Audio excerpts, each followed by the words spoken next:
Boris Johnson has just hours to respond to a legal threat from the European Union over the implementation of the UK government's internal market bill, with the consequences potentially shaping the outcome of post-Brexit trade talks. Last month, the Prime Minister introduced the controversial proposed legislation as negotiations on the future relationship between London and Brussels after Brexit turned increasingly nasty. But Mr. Johnson triggered outrage among EU bureaucrats by pressing ahead with the internal market bill, which could override key elements of the Brexit withdrawal agreement with the EU and consequently risks breaking international law. European Commission President Ursula von der Leyen announced on the 1st of October the EU would launch legal action to prevent the UK overriding key parts of the divorce treaty. She gave the government until the end of this month, which is today, to respond to a formal letter of notice, but at the time did not say what action might follow if the UK does not provide a satisfactory response.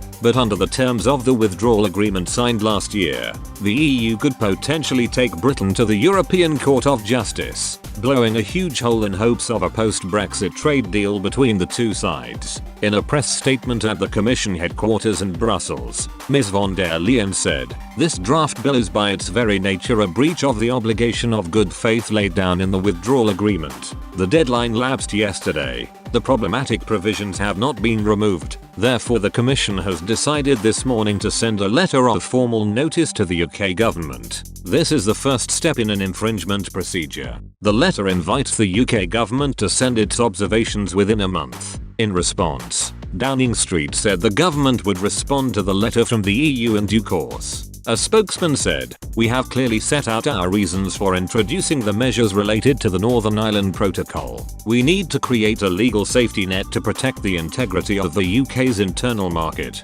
ensure ministers can always deliver on their obligations to Northern Ireland and protect the gains from the peace process." Number 10 insists the legislation is needed to protect the Northern Ireland peace process if Britain is unable to secure a deal with the EU.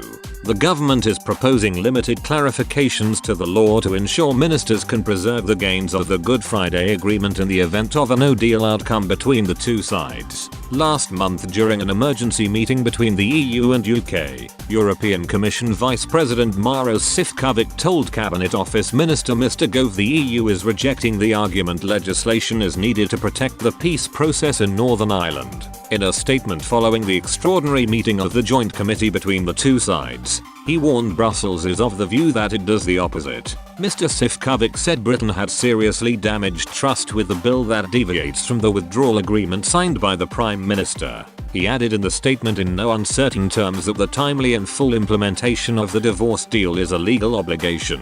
But following the meeting, a defiant Mr. Gove said, "The UK government is committed to the implementation of the withdrawal agreement and the Northern Ireland Protocol." Vice President Sefcovic also requested the UK withdraw its internal market legislation.